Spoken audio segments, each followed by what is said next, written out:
Olá, assinante do Guia TDC, eu sou o João Mendes. Eu sou o Pedro Magno.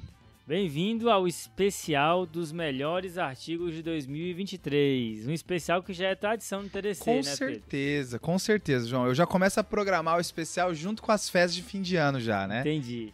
E vai sair nos estudos, então eu pensei que acho que vai pro especial, Exato, hein? exato. Principalmente na reta final, né? Ali outubro, novembro já começa a ter um burburinho. Mas vamos explicar o que é esse especial aqui, João. Exato, Pedro. A gente faz desde 2021, então você, assinante, tem acesso aos especiais passados, né? A gente sempre faz um especial com os melhores artigos do ano, né? A gente pega artigos que saíram que contemplem temas de enfermaria, temas de ambulatório, temas de ponto-socorro e UTI. A gente traz nesse especial para comentar um pouco, explicar os achados e trazer as novidades aí para os assinantes, né?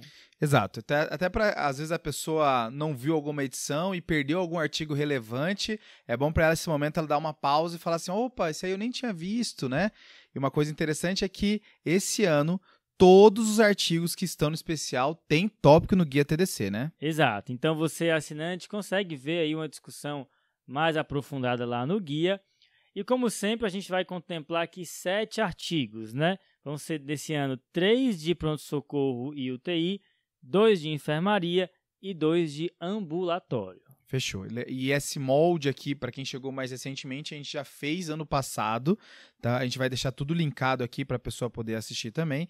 Então a gente já fez ano passado e a gente já tem até um aberto que a gente fez antes do guia surgir, ser criado, a gente fez em 2021 também, né? Então essa é a terceira edição dos melhores artigos do ano do TDC. Exato. A gente vai deixar os links aí para esses outros vídeos disponíveis.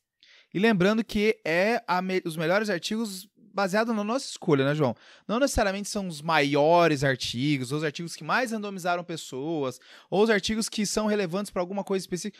Foi o que a gente olhou e falou, olha, esse aqui tá com cara do TDC, vale a pena a gente repercutir agora. Não é para você chegar, apontar o dedo na nossa cara e dizer, vocês não contemplaram tal coisa, não sei o quê, porque aqui a ideia é misturar um pouco também os temas, não necessariamente fazer o estudo mais bem desenhado, mas sim realmente contemplar temas variados e coisas que têm relevância e ampla para quem pratica a medicina, especialmente no contexto da clínica médica. Um exemplo um dos trabalhos que a gente vai citar hoje é uma corte retrospectiva, né? Que a gente vive no mundo dos ensaios clínicos randomizados, né? Isso. Que de fato são desenhos extremamente importantes para nossa prática, mas de vez em quando aparecer uma corte é legal aqui para a gente poder ver que tem muita informação relevante que a gente vai extrair aqui hoje. Exato, tem meta-análise também, tem muita coisa variada aí para a nossa audiência aproveitar e aprender junto com a gente também. E se você acha, que tem um artigo que não foi contemplado, que deveria estar aqui, que você gostou muito, que vai impactar, comenta aqui, fala com a gente, que a gente menciona também, fala. É sempre um prazer essa interação. Chamar a Polícia Federal, né? Houve um roubo no TDC, né? Pode deixar aqui, Bora começar? Vamos começar, a gente vai começar com o ambulatório, né, Pedro? Exato, e aí para começar a gente já vai, talvez seja até o melhor do ano aqui, né, João? Que é o trabalho Select, que saiu no guia agora no finalzinho do ano, que é um trabalho que envolveu obesidade e risco cardiovascular, certo? Exato, mais um trabalho com ela, a semaglutida, que vem aí, né, marcando golaço atrás de golaço desde que surgiu no mercado, né, a medicação que é um análogo da GLP-1, utilizada assim, que foi primeiramente criada para diabetes e que vem tendo uma série de outras aplicações, especialmente no terreno da obesidade, mas com benefício em uma série de desfechos, né? Esse trabalho, então, Pedro, o trabalho Select, tá? Foi um trabalho que avaliou a semaglutida na prevenção de eventos cardiovasculares, mas aqui na prevenção secundária. Beleza, João. Então aqui o paciente já tinha tido alguma manifestação de algum evento cardiovascular, né? Infarto, AVC aqui os principais. E aí a ideia é ver se a semaglutide consegue se encaixar no meio de outras medidas de prevenção para evento cardiovascular, né? Exato, Pedro. Essa é uma das melhores maneiras de avaliar se o paciente tem alto risco, né? Porque como a gente sempre fala aqui no TDC, o maior fator de risco é algo já ter acontecido antes, né? Então, se o paciente já teve um evento cardiovascular, ele é um paciente de alto risco, né? Um AVC, um infarto, etc. E como você falou, de fato, essa população que já teve evento cardiovascular, ou seja, agora eu estou querendo fazer uma prevenção secundária, porque o evento já aconteceu, estou querendo evitar outro, já tem mais ou menos estratégias bem desenhadas para eles.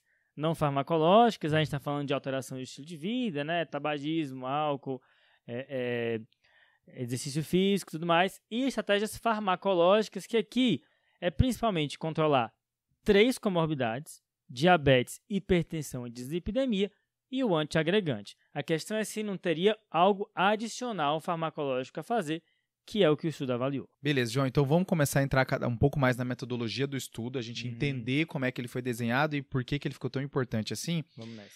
E a ideia é, a gente já sabe que a obesidade existe uma correlação, tanto com hipertensão, quanto com diabetes, quanto com dislipidemia. Só que será que eu tratando a obesidade sem tantos esses fatores confundidores, se isso pode ajudar o paciente ou não, né? Exato. É quase como avaliar o impacto direto de tratar a obesidade, porque mesmo o paciente com obesidade, se eu controlo as comorbidades, né, diabetes, hipertensão, dislipidemia, ainda fica um risco. E se tratar a obesidade em si, né? Essa era a dúvida dos pesquisadores. Lembrando que a gente já sabe que usar a semaglutida em pacientes de alto risco cardiovascular, que tem diabetes, isso já é benéfico, isso já previne evento cardiovascular. Aí a dúvida que ficou será que não foi por culpa da diabetes? Aí eu controlei melhor a diabetes e aí ela foi boa. Só que aqui tem a ressalva do SELECT, né? Exato, aqui os pacientes, o critério de exclusão é o paciente ter diabetes. Então, nenhum paciente do estudo tinha diabetes, eles eram excluídos. Está aproveitando, né, para falar sobre o critério. Qual era o critério de inclusão no estudo? Era o paciente ter mais do que 45 anos, um IMC de 27 ou mais e doença cardiovascular estabelecida. Então, ele até pegava uma faixa aí do sobrepeso pouco, tá? Esperaria até um IMC talvez maior e o IMC aqui de alvo foi acima de 27. Exato, sempre excluindo diabetes e testando semaglutide versus placebo na prevenção secundária de eventos cardiovasculares. Aqui, o desfecho primário foi um desfecho composto, aquele famoso MACE, né, da cardiologia, os eventos cardiovasculares maiores, que é uma composição de infarto não fatal, AVC isquêmico e morte de causa cardiovascular. E uma coisa legal ainda da metodologia, João, antes da gente ir para os resultados, é que eles fizeram uma coisinha diferente, que a gente até deixou um glossáriozinho ali dentro do guia TDC para a pessoa ler um pouco mais com calma, que é o desenho guiado por eventos, né? Exato, Pedro. Essa feature do guia é bem legal, né? Que a gente, quando tem algum conceito ali que a gente não quer desviar o consumo do guia, o leitor, a gente bota ele como glossário, você clica e aparece essa explicação. Mas o que é um ensaio clínico guiado por eventos?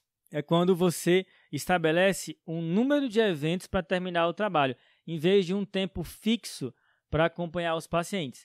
Porque pode ser que quando você estabelece um tempo fixo, pode ser que não aconteça o número de eventos que você estimou que aconteceria para ter um determinado poder do estudo.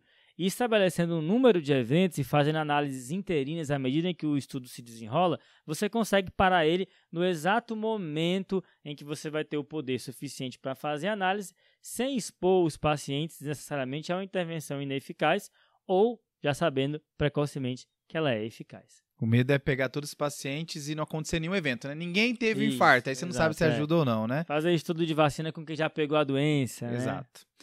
E aí, João, vamos começar a caminhar agora para os resultados do trabalho. Primeiro, quantas pessoas aqui foram randomizadas? Foram 17.600 pessoas, seguindo o padrão da cardiologia aí, sempre muita gente, né?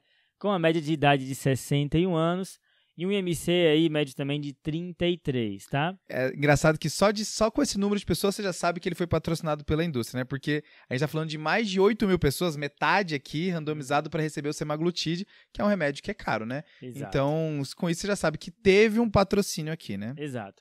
Mais de 3/4 tiveram infarto prévio, né? E 1/4 com insuficiência cardíaca, tá? Então, a população realmente aí com alto risco cardiovascular, 90% de uso de estatina, 86% de uso de antiagregante plaquetário e a pressão sistólica média, né, do estudo era de 130 antes de entrar e colesterol médio de LDL aí de 78, né?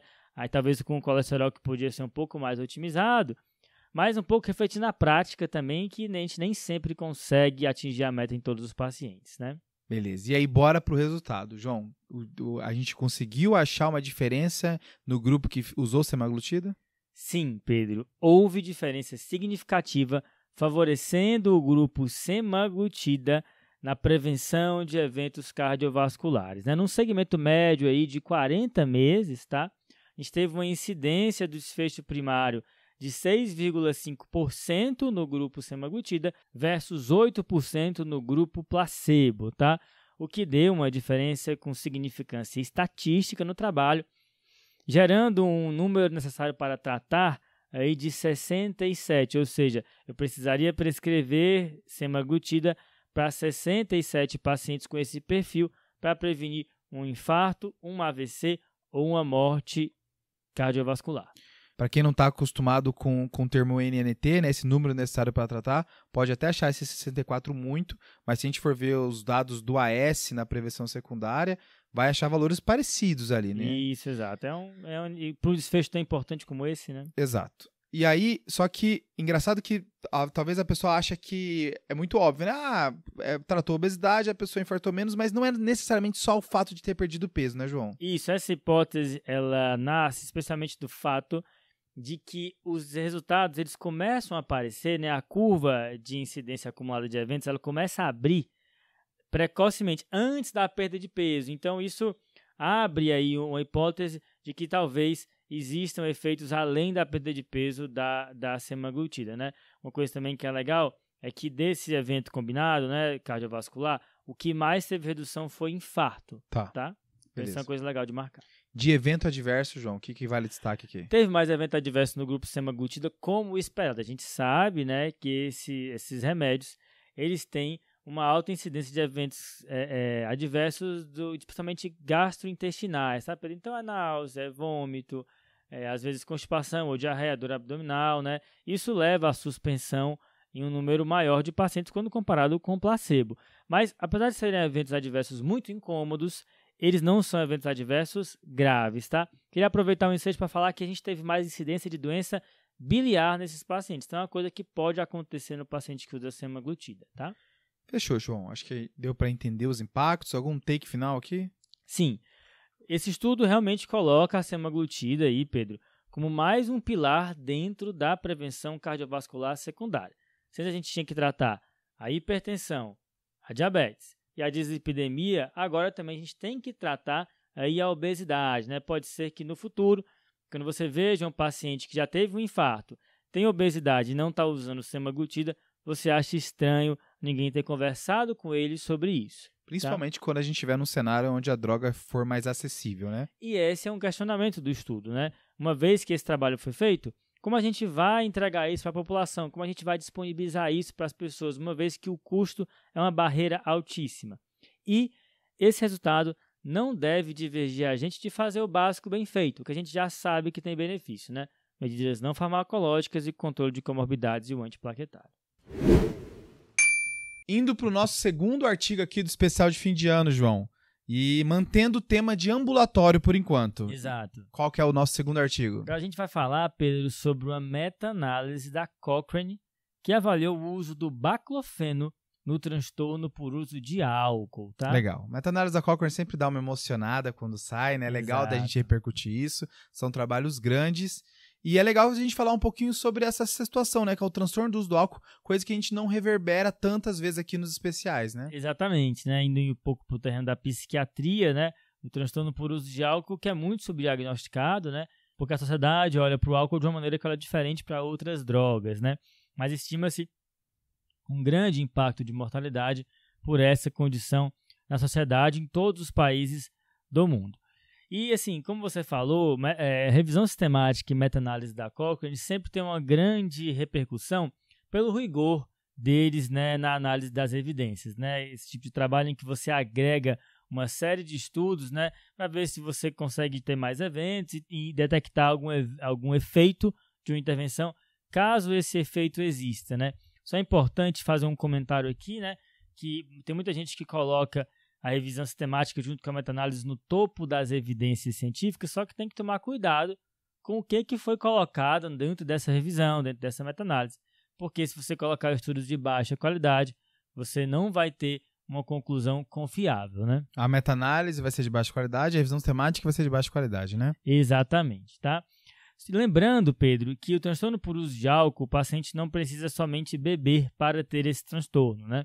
ele deve ter também um impacto, né, na sua vida diária, com uma série de outros sintomas que estão lá no DSM, que é aquele manual da psiquiatria. E a gente já tem 2 intervenções que são estabelecidas para tratar essa condição. São remédios, né? A naltrexona e o acamprosato. A gente só tem naltrexona no Brasil, né? Esse artigo da Cochrane foi repercutido no guia em fevereiro desse ano, na edição 31 do Guia TDC, tá linkado aqui embaixo, e lá a gente deixou uma tabela com todos os medicamentos que já tem um uso nessa situação, né, no transtorno do uso do álcool. Exato. Entrando no trabalho agora, né, como já foi mencionado, é uma revisão sistemática com meta-análise da Cochrane, que avaliou essa intervenção aí no contexto do transtorno por uso de álcool. Só lembrando, o baclofeno é um agonista do receptor GABA, né? É uma droga que é utilizada muito para espasmos musculares. É um remédio, já que tem muito tempo de mercado, décadas de mercado, mas que pode ter um benefício também nos mecanismos de recompensa, e por isso essa tentativa aí de utilização nesse contexto. Aqui foram quantos estudos que eles conseguiram selecionar? 17 ensaios clínicos de vários locais do mundo, tinha países da Europa, tinha também Índia, né, totalizando aí 1.800 pacientes, né, e bem o perfil do paciente que é acometido por essa condição, né, maior parte sendo homens, com a média de idade aí de 46 anos. Qual que foi o desfecho aqui que eles buscaram, João? Aqui eles avaliaram 2 desfechos que são relativamente comuns nesse contexto de estudo, né, primeiro, a taxa de dias abstinentes e o risco de recaída, o risco de voltar a beber. Beleza. E o que os pesquisadores encontraram foi que o grupo baclofeno realmente apresentou um risco menor desses desfechos, tá? Em comparação com o placebo. Isso foi encontrado no grupo que estava pelo menos há 3 dias sem ingerir álcool, um resultado que não foi encontrado nos pacientes que permaneciam em uso de álcool. Então isso é bem importante para tentar replicar os achados do estudo, tá? E como a gente está falando de trabalho com medicação, numa situação relativamente nova, é bom a gente frisar aqui quais foram os eventos adversos relacionados à droga. Aqui, alguns efeitos relativamente conhecidos do baclofeno, tá? Sonolência, vertigem, parestesias, né? Fadiga. Lembrando que o baclofeno ele tem uma síndrome de retirada, tá? Tem pacientes que fazem uso crônico, não dá para suspender de uma vez, então é bom sempre ficar de olho nessa questão. Outros desfechos, né, que foram procurados, como número de doses por dia, fissura por álcool, ansiedade, depressão, não teve diferença nessa avaliação, nessa revisão da Cochrane, tá? Lá no tópico do guia a gente deixou como que esse baclofeno foi administrado para os trabalhos, até falou a dose que tem aqui no Brasil, para o assinante do guia poder saber como poder utilizar esse dado na prática, né? Uhum. Tem muita controvérsia nesse tema do baclofeno para uso nesse contexto, né? Por isso essa revisão sistemática foi feita, para tentar esclarecer um pouco, apesar de que alguns resultados são marginais, tá? E geram ainda dúvida, mas a gente resolveu trazer, porque realmente, se isso se confirmar em trabalhos maiores, né, especialmente em ensaios bem desenhados, pode ser uma boa alternativa para os pacientes que são acometidos por essa condição extremamente comum no Brasil e em vários locais do mundo, né? Cuidado só com os eventos adversos e lembrar que a dose dos estudos não foi uma dose muito baixa. Então, o baclofeno é uma droga que se começa em uma dose reduzida e vai aumentando progressivamente para tentar reproduzir os achados do estudo. Indo agora para o nosso terceiro artigo aqui, dos nossos melhores do ano, e eu trouxe o Cauê Malpig aqui para falar com a gente. Entrando, transição tranquila aqui. Exato. Tá? Tirando o João, entrando aqui com vocês agora.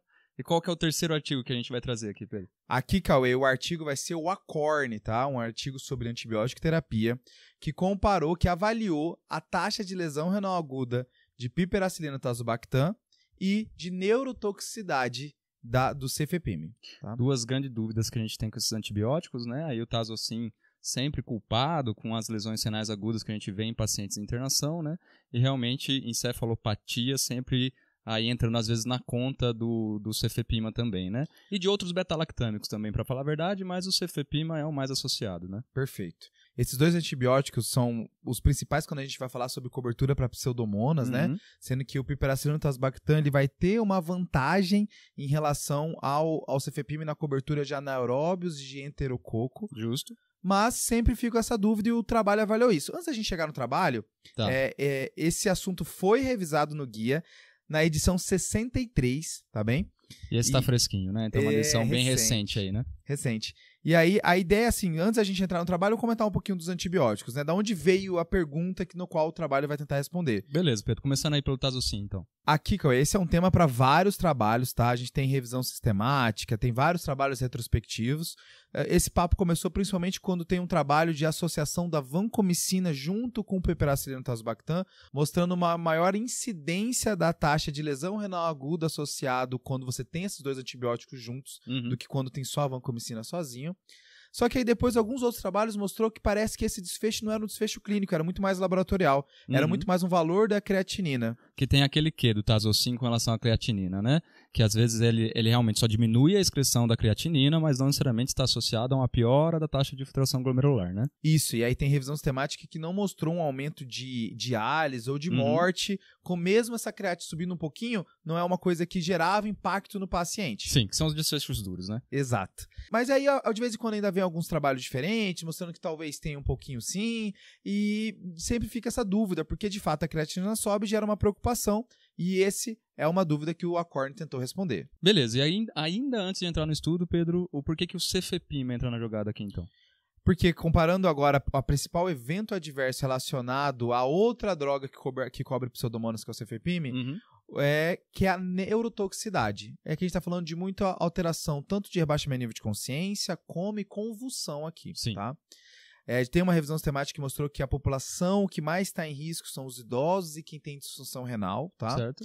E essa mesma revisão mostrou que o paciente melhora da neurotoxicidade em média 2 dias depois de alguma intervenção. Tá. Seja a suspensão do cefepime, o início de hemodiálise ou o início de anticonvulsivante. Tá, certo. Então, desde então, ficou essa sensação de que o cefepime de fato faz e gera essa preocupação em relação à neurotoxicidade nessa população de risco. Mas, novamente, é tudo mais trabalho observacional, algumas revisões, e o Acorn veio para tentar responder essa dúvida. É até importante, né, Pedro? Já traz o Acorn aqui pra gente, mas explica um pouquinho como que ele tentou resolver essas duas dúvidas, né? Porque é até estranho, né? Aqui, Cauê, o Acorn ele foi apresentado naquela ID Week, onde é publicado alguns trabalhos da Infecta. A gente até repercutiu no guia uma diretriz de febre no paciente na UTI, né? Sim, a ID Week que a gente cobre agora segundo ano seguido, né? Porque ano passado a gente também cobriu, né? Perfeito. E aí, ela foi publicada no JAMA logo em seguida. E o trabalho avaliou, comparou os pacientes que entravam na sala de emergência e iam iniciar ou cefepime ou piperacillina tazobactam.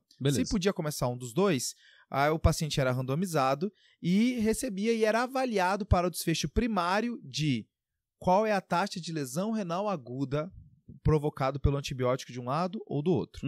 Justo. O desfecho relacionado à neurotoxicidade, que foi a busca de delírio ou sedação profunda, coma, foi um desfecho secundário aqui. Então, o desfecho primário foi a lesão renal aguda. Beleza. Como você disse, né, antibióticos semelhantes, então cada um foi para um grupo e o comparativo foi principalmente com os dois desfechos que a gente queria avaliar, né? Então, é um desenho de estudo interessante, né? Exato, e é importante frisar que é um trabalho que não quis ver qual antibiótico é melhor. Sim. Não foi sobre qual cobriu melhor, qual a infecção resolveu. É mais a segurança, né? É mais a segurança. Certo, Pedro. Então, com relação ao desfecho primário, que foi lesão renal aguda, teve alguma diferença?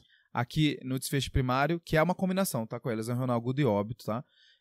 Não teve diferença entre os dois grupos. Tá. Então, o uso do piperacillina tazobactam versus do cefepime não teve uma maior taxa de lesão renal aguda quando a gente compara aqui. Colocando um pouco à prova toda aquela história da lesão renal aguda do Tazocin, né? E agora com relação ao desfecho secundário, Pedro, que é neurotoxicidade, teve alguma diferença? Aqui teve, tá? Aqui teve maiores taxas de delírio e coma no grupo do cefepime, tá? Tá. Só que aí mora também o problema do estudo, porque esse foi um estudo não cego. E quando a gente vai avaliar a presença de delírio, a presença de coma, acaba que nas escalas, e aqui as escalas utilizadas foi o CAN-ICU para delírio e o RAS para coma, você tem um pouco de subjetividade. E aí, se o médico que está acompanhando o caso sabe que estava fazendo cefepime, talvez ele foi induzido. É o problema de um estudo não cego. Tá? Gera o risco de viés, mas é difícil cegar um tipo de estudo assim, né? Pois é, então o problema do estudo, que é o que ele encontrou de diferença, é suscetível a subjetividades de escala que são atrapalhadas por um estudo não cego. Mas, de qualquer forma, a gente tem aqui um trabalho robusto, mais de 2.500 pessoas, que mostrou que, em relação à lesão renal aguda, piperacillina tazobactam não parece, de fato, ter grandes diferenças. Não é um medo que a gente tem que ter, descomedido para prescrever a medicação, né? Isso, e fica uma suspeita do cefepime aqui em relação à neurotoxicidade, tendo esse probleminha do não cego. Que também não quer dizer que ele é pior, mas tem que tomar um certo cuidado, né? Exato. Indo agora para o nosso quarto artigo aqui do especial, João, onde você volta aqui para a gente poder falar sobre eventos adversos relacionados à hospitalização, certo? Exato, Pedro. A gente vai falar aqui do estudo Safe Care, um estudo que foi publicado no New England, tá? E acho que precisa de um pouco de contexto, né? Porque evento adverso acho que não é um tema que é tanto assim da prática de tanta gente, que às vezes passa batido, né? E parece que é uma coisa da gestão, né? Parece que não é necessariamente uma coisa que o médico que tá lá no dia a dia precisa saber, né? O objetivo é chegar no final desse vídeo com a pessoa entendendo que ela precisa saber disso, tá? Boa. Mas assim, acho que o contexto começa com um estudo chamado Harvard Medical Practice Study, né? Um estudo da década de 80 que avaliou a incidência de eventos adversos em hospitais de Nova York e encontraram uma incidência de 3,7% de eventos adversos, com alguns óbitos relacionados, especialmente mais em idosos, né? E aí, uma série de iniciativas foi feita em seguida para tentar diminuir esses eventos adversos, né? E acho que criou-se aquela grande percepção de que a internação leva a aumento de risco de infecção, é melhor não internar porque vai pegar uma infecção. E uma série de intervenções foram feitas nesse sentido, a gente até teve bons resultados, né? Redução de infecções hospitalares, redução de infecção associada a catéter, pneumonia associada à ventilação mecânica, catéteres urinários, isso tudo de fato foi reduzindo ao longo do tempo. A questão é saber como é que a gente está hoje, décadas depois. E é nesse contexto que veio o Safe Care, né, João? Exato, uma coorte retrospectiva que avaliou 2.800 internações no estado de Massachusetts, a nordeste dos Estados Unidos, em 11 hospitais desse local, tá?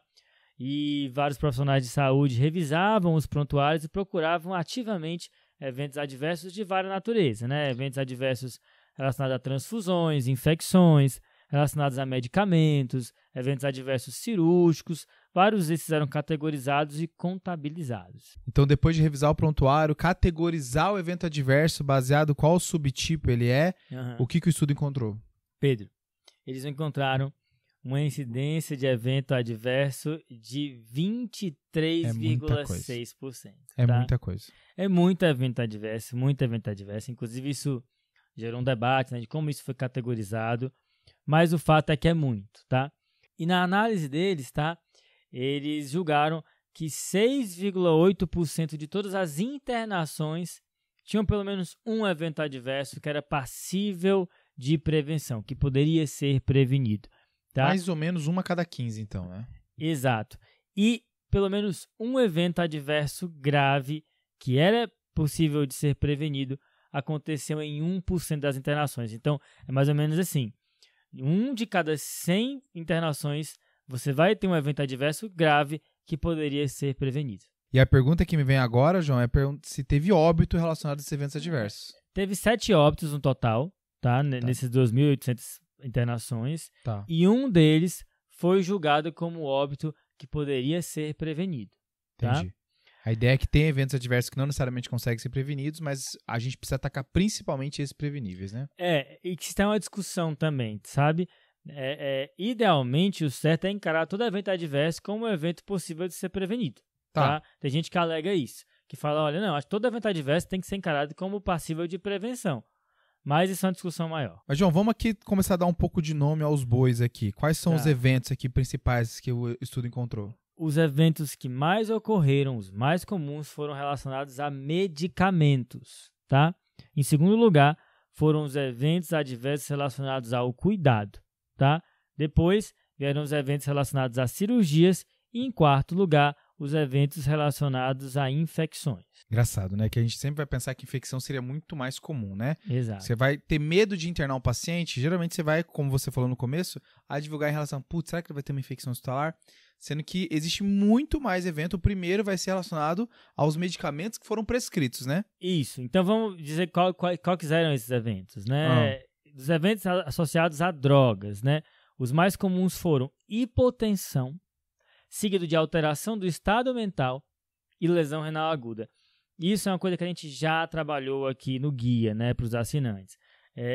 Tratar hipertensão no hospital isso não está associado a melhores desfechos, né? Cuidado também com drogas sedativas, porque a alteração do estado mental é um evento adverso importante que acontece. A segunda categoria foram eventos adversos relacionados ao cuidado, tá?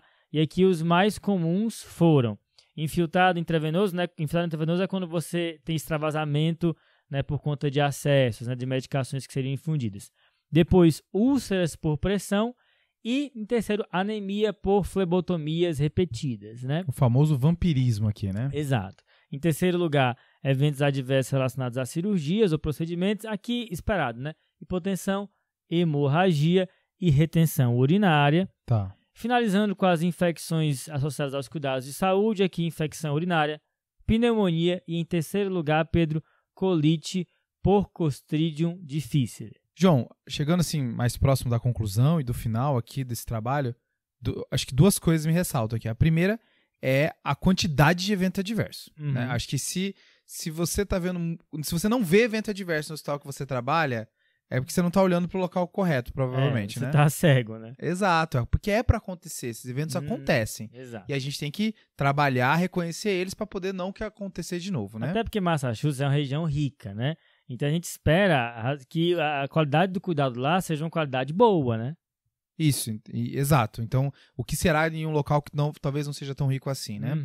Mas acho que a segunda coisa que me abre os olhos nesse trabalho, eu acho esse trabalho muito bom, é o enfoque que a gente tem que dar nos medicamentos que a gente prescreve, né? Exato. Então, assim, será que esses remédios que eu estou prescrevendo agora não estão aumentando a chance do meu paciente apresentar hipotensão, sedação e lesão renal aguda? O quanto de não tem de prática viciosa aí, né? Aquele remédio para o paciente dormir, aquele remédio para baixar a pressão, porque isso gera uma ansiedade em alguém, que pode ser o mesmo que leva a lesão renal aguda, Exato. Né? Que aumenta a creatinina e causa o quê, Pedro? Um aumento do tempo de internação.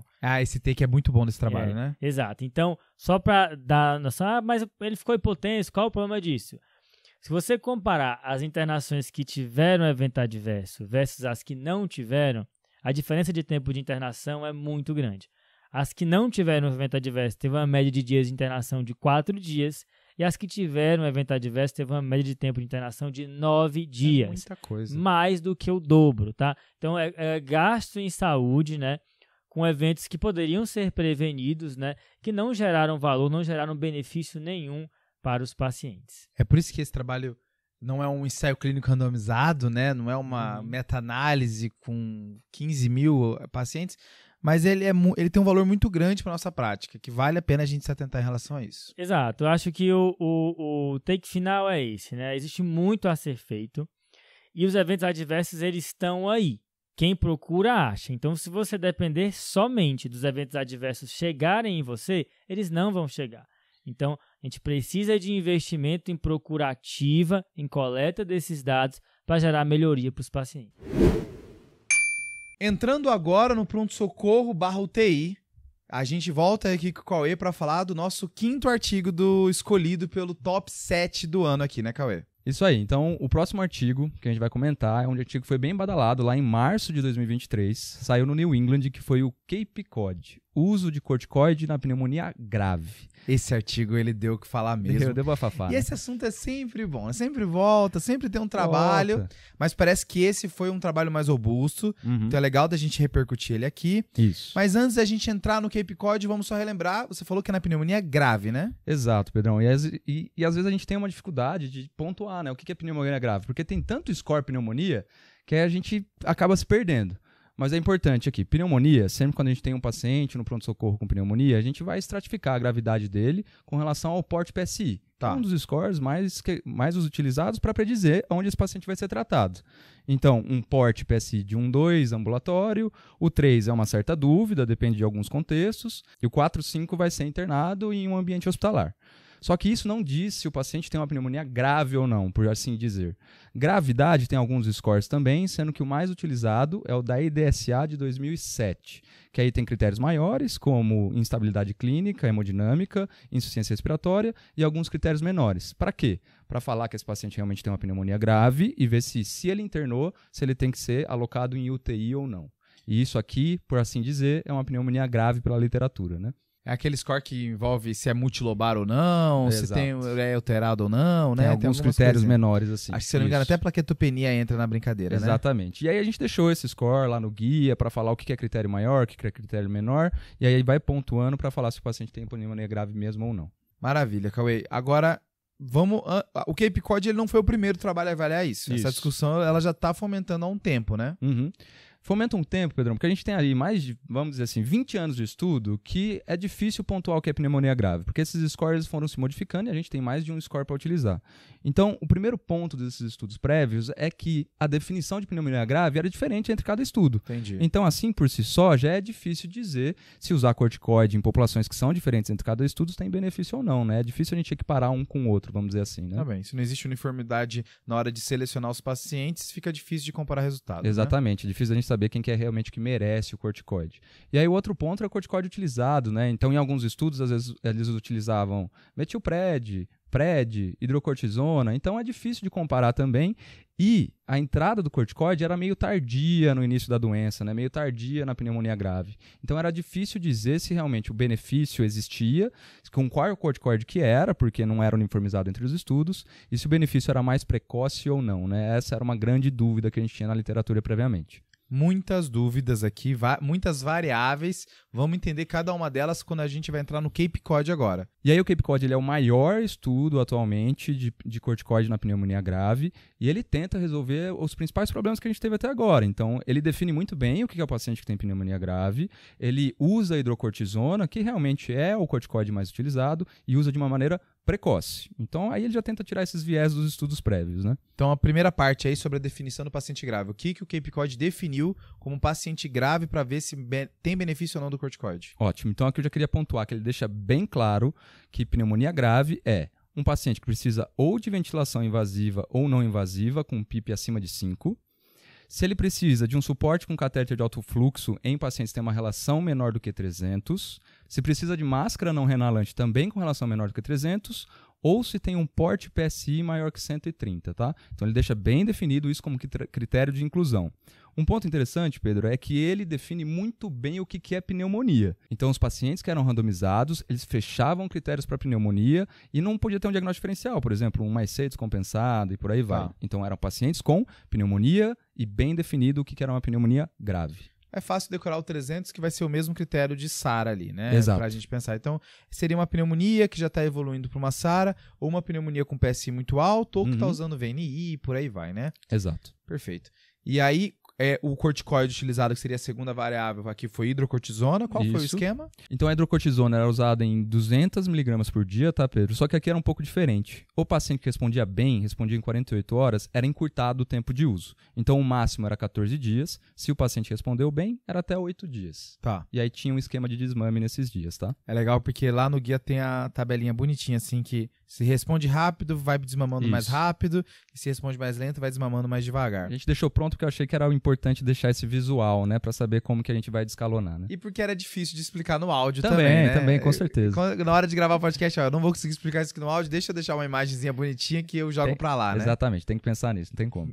Fechou, Cauê. Então, a gente já viu a variável de gravidade, o que ele considerou grave, já viu a variável do corticoide, qual é o esquema. Ficou agora em relação ao tempo, que você falou que alguns trabalhos entravam tarde e esse entrou cedo. Como assim? Isso, aqui é porque quanto mais cedo a gente entrar, mais a gente vai usar da capacidade anti-inflamatória do corticoide, evitando uma certa piora pulmonar, né? Tá. Então, o Cape Cod falou, a gente vai iniciar em até 24 horas da randomização.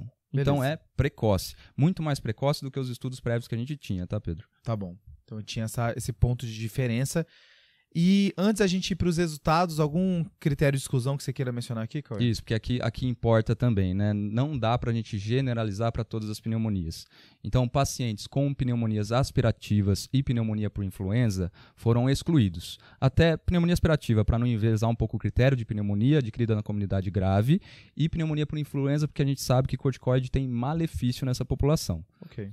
E o último é paciente imunossuprimido, ou o paciente que já fazia corticoide, porque a gente não ia conseguir randomizar, e o paciente imunossuprimido porque foge dessa população, que é só uma pneumonia adquirida na comunidade, e, por último, choque séptico, porque é o paciente que vai merecer corticoide de todo jeito, que a gente sabe que tem uma tendência de benefício, né? E aí vai ser as indicações de corticoide no paciente séptico já tem os seus trabalhos específicos, né? Exatamente. E qual foi o desfecho aqui buscado? Então, o desfecho primário buscado foi mortalidade 28 dias e teve alguns desfechos secundários bons. Tanto taxa de intubação e taxa de evolução para sepse, choque séptico e desfechos secundários aí associados ao uso do corticoide, né? Então, risco de sangramento gastrointestinal e disglicemias, principalmente. Beleza, um pouco de segurança aqui, né? Uhum. Fechou. E aí? O que o Cape Cod encontrou, Cauê? O Cape Cod, ele encontrou uma redução de mortalidade significativa nos pacientes que usaram corticoide, tá, Pedro? Com todos esses critérios em mente, mas encontrou uma redução de mortalidade em 28 dias significativa, tá? É importante dizer também que ele encontrou uma redução na taxa de intubação no grupo que usou corticoide e também na instabilidade hemodinâmica, evolução para sepse, choque séptico, tá?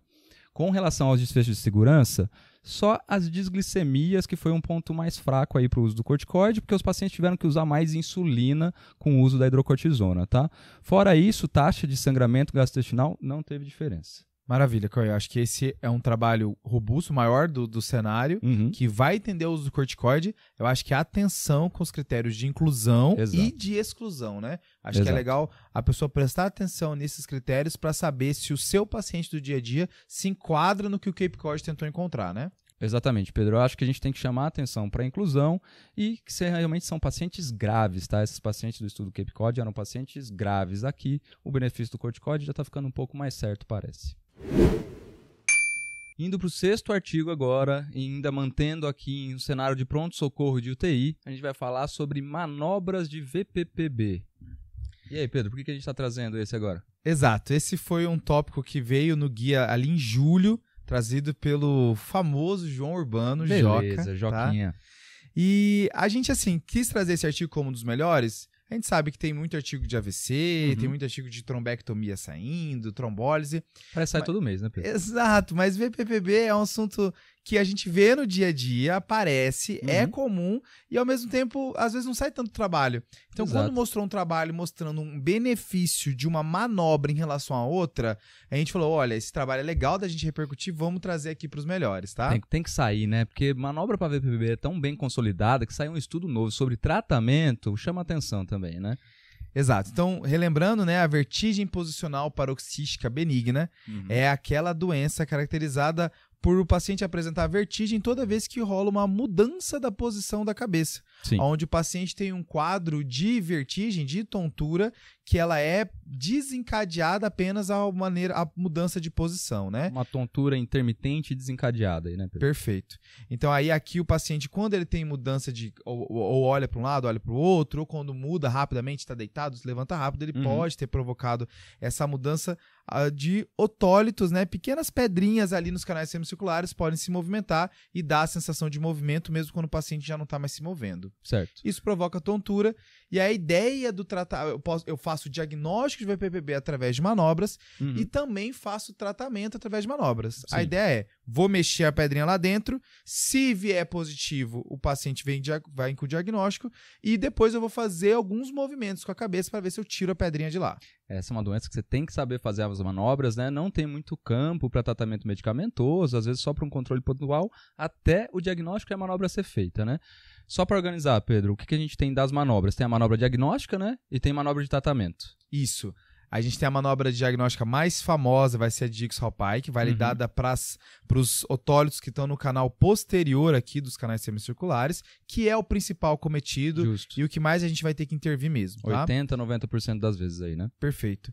E aí existe também a manobra de Semon para diagnóstico, tá? Então tem duas manobras para fazer diagnóstico. A ideia é, quando eu fizer esse movimento, vou provocar a tontura no paciente e eu vou prestar atenção no olho, porque ele vai apresentar o nistagmo também. Certo. Aí das manobras bem estabelecidas de tratamento. Aqui a manobra mais famosa é a manobra de Epley, tá? Que é uma continuação da manobra de Dix-Hallpike, que aí você consegue tratar nesse sentido. Tá. E também tem a continuação da manobra de Semon, que tem a manobra de Semon para diagnóstico, e aí você continuando ela, você faz o tratamento através da manobra de Semon para tratamento, tá?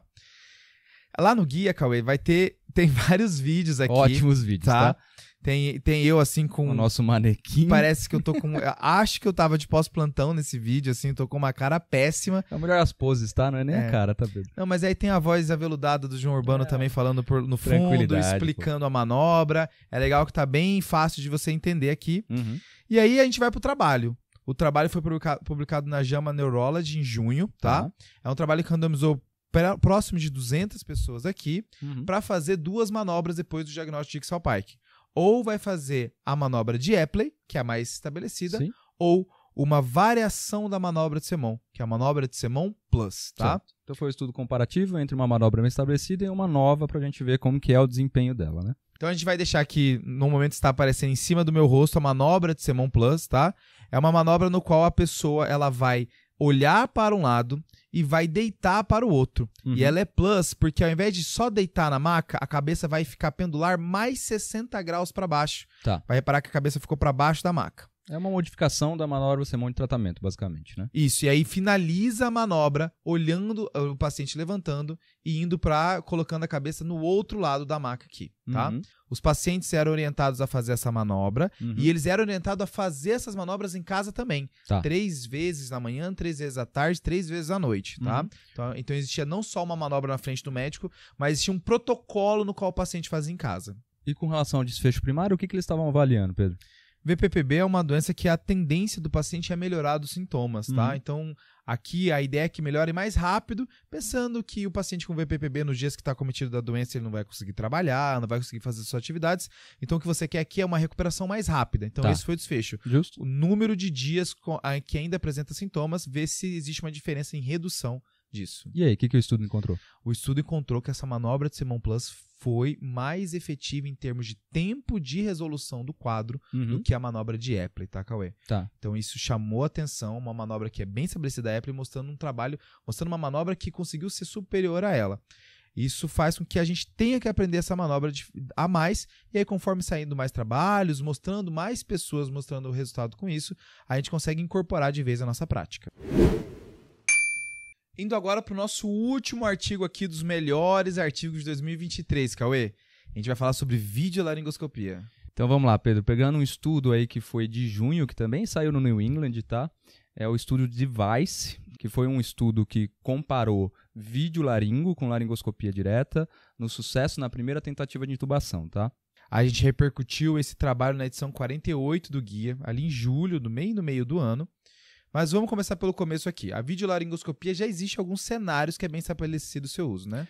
Com certeza, Pedro. E vem ganhando cada vez mais cenários, né? Mas ela já é muito bem estabelecida, principalmente nos pacientes que a gente imagina que vai ter uma via aérea difícil, né? Porque a gente vai ter uma visualização mais direta da laringe, da prega vocal do paciente para a passagem do tubo.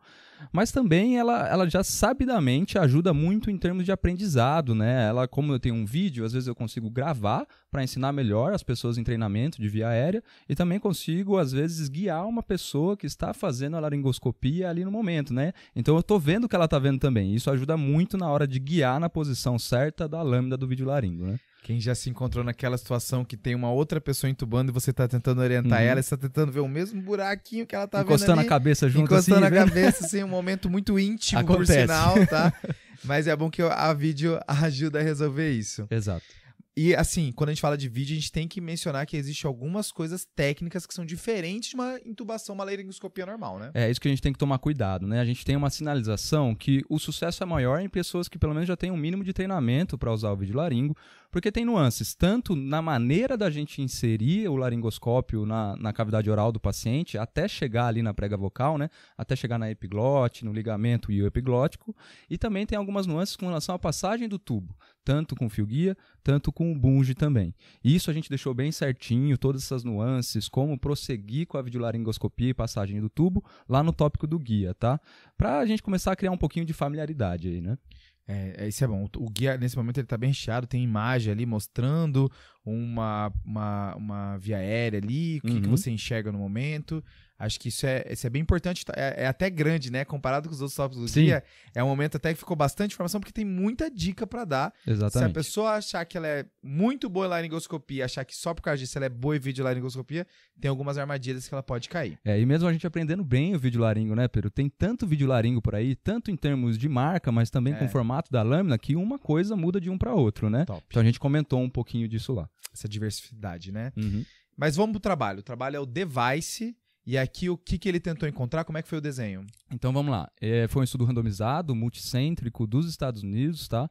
E foi um estudo que comparou vídeo laringo versus laringoscopia direta no doente crítico em geral, tá? A gente não está falando aqui de só pacientes com via aérea difícil, com predição de via aérea difícil, no doente crítico em geral. E aí queria ver com relação ao desfecho primário se otimizava a tentativa de intubação na primeira tentativa. E a gente sabe que esse desfecho é muito importante na hora de intubar um paciente. Ele mesmo falha na primeira tentativa, está relacionado a outros eventos adversos, e aqui inclui hipoxemia, bradicardia, instabilidade e às vezes até parada cardiorrespiratória, tá? Como um desfecho secundário, eles deixaram também aí essa segurança de complicações durante a intubação. Então foi um desfecho secundário avaliado pelo estudo também. Maravilha, então. Considerando que o desfecho primário então, foi sucesso de intubação, o que o estudo conseguiu encontrar de resultado? Então vamos lá, Pedro. Esse estudo, na verdade, ele foi parado na primeira análise interina com 1.000 pacientes, tá? Porque viu uma discrepância muito grande de sucesso na primeira tentativa. O vídeo laringo, no contexto geral, não necessariamente no paciente com preditor de via aérea difícil, ele foi superior na primeira tentativa quando comparado à laringoscopia direta, tá? E foi uma diferença grande. A grande chance é que se continuasse esse estudo, essa diferença ia se manter. Tá. Pra gente colocar em números aqui, qual foi a diferença entre os grupos? Então foi de 85% de sucesso na primeira tentativa pro vídeo laringo e 70% de sucesso para a laringoscopia direta. Então realmente uma diferença absoluta aí bem grande, né? Exato, não é bem expressiva essa diferença. E em relação aos desfechos secundários que você mencionou, o que teve de diferença? Então aqui, Pedrão, um combinado de hipoxemia, hipotensão e até parada, eles não viram diferença de desfecho. Mas eu quero chamar a atenção, né? Não é porque a gente não viu diferença de desfecho no desfecho secundário que isso invalida o nosso desfecho primário, né?